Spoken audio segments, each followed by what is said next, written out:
Magupit tayo ngayon makasipag ng Army Cut. Dos yung ibabaw. Media zero yung paikot. Medyo madilim ng konti makasipag pero kaya natin yan. Isang ilaw lang sa taas. Dapat ay tatlo talaga yung ilaw bawat gilid para kitang kita. Pero dito masubukan makasipag yung pagkamanggugupit natin. Kahit ganito ay kaya natin. Yung po yung makasipag. Kung kabisado mo na isang bagay, kahit kunting diferensya, ay magawa pa rin natin yan makasipag kahit anong kulang. Yun po yan makasipag. Ayan, gugupitan na natin siya, gagamitan na natin siya sa ibabaw ng dos. Dahan-dahan lang sa paghagod. Kasi merong ibang mga kasipag na masilan. Ayaw nila na idiin masyado sa ulo yung resor kasi masakit sa hanit. Kaya dahan-dahan lang, panatilihing magaan yung kamay natin mga kasipag. Tapusin mo lang panoorin ng video na to dahil merong ibabahagi ang mga kasipag na pwede rin magupit. Mga kasipag na nasa bahay lang, kahit wala tayong pwesto. O kahit pagkatapos mo ng trabaho, yun po yung makasipag. Pwede. Hindi yan siya basyan makasipag na may puhunan makasipag. Ang pinaka-importante sa lahat ay may nasimulan tayo, yun po yung makasipag. Wala sa puhunan yan makasipag. Kung bago ka pa lang sa aking simpleng video makasipag, ako nga pala si Diyos Dado Alaman, dating OFW, mahigit 6 na taon ng OFW. At sumubok din sa pagkukontent makasipag. Sabi nga nila, kung hindi mo susubukan ay hindi mo lalaman na kung para sa iba o hindi. Pero wala namang mawawala mga kasipag. Ang mahalaga mga kasipag ay sumubok tayo, yun po yung mga kasipag. Pero bago ang lahat mga kasipag, habang nagugupit tayo mga kasipag, may kukwento ako sa mga kasipag. Maganda rin naman maging OFW kasi yung sahod natin ay medyo mataas mga kasipag ay kumpara dito sa Pilipinas. Kaya marami na rin mga Pilipino nagiging OFW dahil na rin sa hirap ng ating bansa mga kasipag. Napakataas na ng bilihin, hindi na siya equal dollar ng bilihin. Kasi nung nasa ibang bansa ako dati mga kasipag, sa US mga kasipag, bumibili ako, kaya alam ko mga kasipag yung presyo ng bilihin doon at saka dito sa Pilipinas. Halos hindi nagkakalayo, minsan mataas pa dito sa Pilipinas pero yung sahod, walang pagbabago yung sahod. Yun po yung mahirap mga kasipag. Ano bang problema dito mga kasipag sa ating bansa mga kasipag? Na napakataas ng ating bilihin pero yung sahod natin napakaliit, hindi ito mataas. Alam na natin makasipag kung anong problema makasipag pero wala tayong magagawa kundi babawi na lang tayo sa mga sunod na eleksyon. Kailangan ibubuto natin yung karapat-dapat, yun po yung makasipag. Yung mga hindi magnanakaw sa kaban ng bayan, hindi mamamatay tao, hindi saksi sa kasinungalingan, drug lord, yun po yung makasipag. Huwag na nating ibuto yung makasipag. Kasi nadudungisan na yan sila makasipag, pati mga lahi nila, mga ninuno nila. Hanggang ngayon minana nila yung kasamaang ginagawa nila, pati mga salit-saling lahi lang makasipag. Pero hayaan natin silang makasipag. Ika nga, ang parusa ng Panginoon hanggat salit-saling lahi, ikapitong salit-saling lahi. Yun po yung nabasa ko sa Bible makasipag, palaging nababasa ko sa Bible. Yung ganti ng Panginoon sa mga masamang ginagawa, yun po yung makasipag. Medyo na iba yung kwento natin makasipag. Okay makasipag, ganito lang makasipag. Tinira ko siya ng open makasipag, paikot. Para maganda yung blending niya makasipag, para maging perfect yung kanyang Army Cut.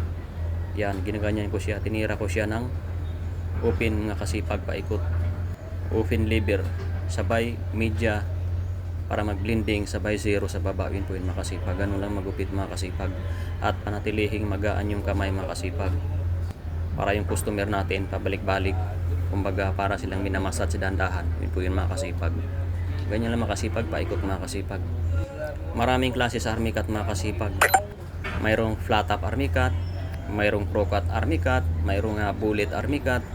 Matawag na rin yan makasipag na military cut o gupit marines. Yun po yung makasipag, yung Army Cut makasipag, yung type ng Army Cut. Tapos huwag natin kalimutan makasipag na ikutan mga kasipag, silipin natin kasi hindi natin mapapansin minsan kung hindi natin silipin bawat gilid.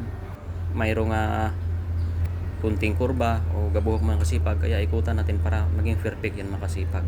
At ahit na tayo makasipag. Sa pag-ahit makasipag, dahan-dahan lang makasipag. Sa susunod na tutorial ko na lang to makasipag, ibabahagi yung paano mag-ahit ng mabilis at solido. Yun po yung makasipag, pulido at hindi masusugatan yung customer. Yun po yung makasipag. Dapat salungat yung ahit natin makasipag para malinis talaga. Razor feed to makasipag, yung natin, yung paikot natin. Pwede rin tawagin itong high feed Army Cut. Yun po yung makasipag. Halos isa lang yung tawag dyan makasipag, basta kunti na lang sa taas. At yung buhok medyo kunti lang din maiwan sa taas. Kailangan magaan yung kamay natin sa pag-ahit din makasipag. At titingnan natin baka may nunal, mahagip natin. Sigurado sugat makasipag. Dugo talaga makasipag. Kaya bago tayo mag-ahit, silipin muna natin baka may mga tagyawat o nunal. Kaya maiwasan natin pagkasugat ng ating customer. Marami din naman ako nagugupitan mga kasipag. Hindi lang libo yung nagugupitan ko. Iba-ibang gupit na aking nararanasan. Mga 6 years na rin ako nakapokus sa gupit. Dati, pakunti-kunti lang. Hanggang naging fashion ko na siya mga kasipag. Ginagawa ko siyang libangan mga kasipag. At pagkatapos ng gupit ay masaya ako mga kasipag na makita sila na masaya din naman mga kasipag. Yun po yun mga kasipag.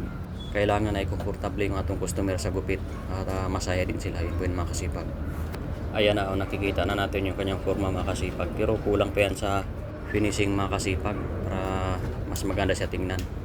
Kaya finishing pa natin siya. Ayan. Kailangan natin siyang balikan.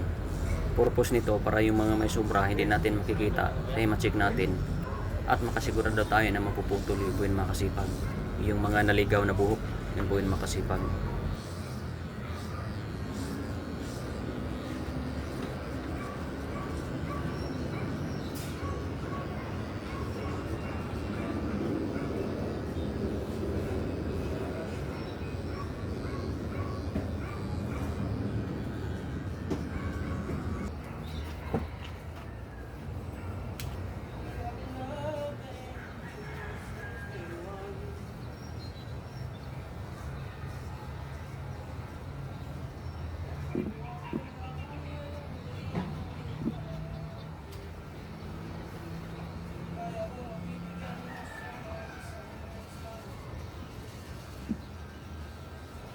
Kaya ko binahagi itong video na itong mga kasipag para gumalaw tayo mga kasipag. Wala talaga sa palahilata mga kasipag yung tagumpay ng isang tao kundi nasa gawa, nasa pag-try and error at lakas ng loob. Yun po yun mga kasipag.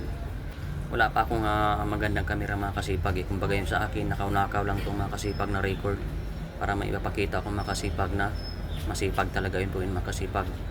At hindi sapat ang sipag kung walang diskarte. Yun po yun mga kasipag. Kailangan masipag tayo, samahan natin ng diskarte. Yun po yun mga kasipag.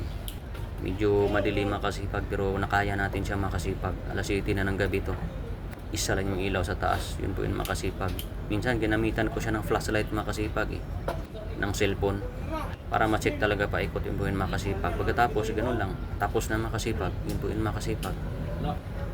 Ito mga kasipag, ginamitan ko siya ng uno makasipag paikot kasi dos yung ibabaw para yung kanto niya makasipag mag-blend. Paikot po yan makasipag. Sabay media makasipag, open close. Paikot yun po yung makasipag para mag-blend, para maganda talaga tingnan mga kasipag. Mas ladong pulido yung kanyang armikat. Yun po yung makasipag. Bagay na bagay sa kanyang ulo to makasipag kasi yung ulo niya ay medyo bilog. Yun po yung makasipag. Bagay na bagay.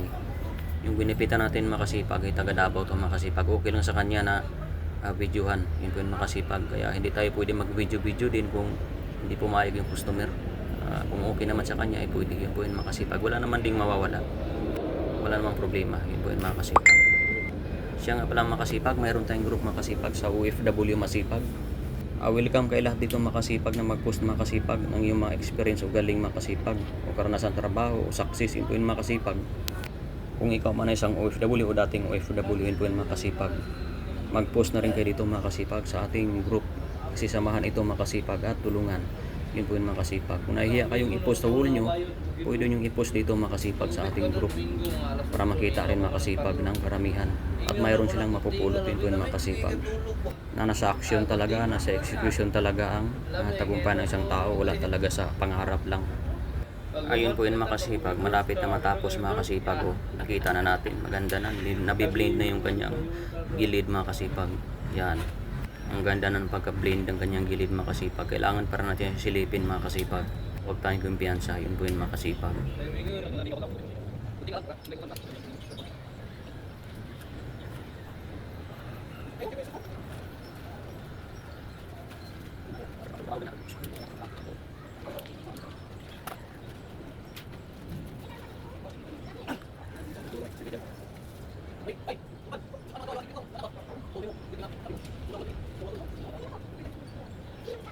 Sa palagay mo kung nagustuhan mo yung video na ito mga kasipag, kung nakakatulong sa ito mga kasipag, kung nabigay sa'yo ng kunting impact, pwede mo ko i-like, comment, and share, or subscribe to our YouTube channel. I-click mo na rin yung bell button below para ma-notify ka sa mga bago na ating video na i-upload. Okay makasipag, hanggang dito na yung video natin makasipag. Maraming salamat sa panonood. Tapusin na natin yung video natin. May kasabihan, nasa Diyos ang awa, nasa tao ang gawa. Okay makasipag, hanggang sa muli.